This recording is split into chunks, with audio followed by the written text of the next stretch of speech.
নিয়ে আসছে ভাই মোহাম্মদ আব্দুল্লাহ।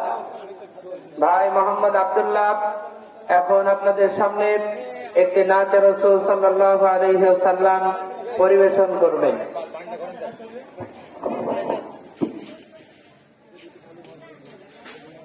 আসসালামু আলাইকুম ওয়া রাহমাতুল্লাহি ওয়া বারাকাতুহু।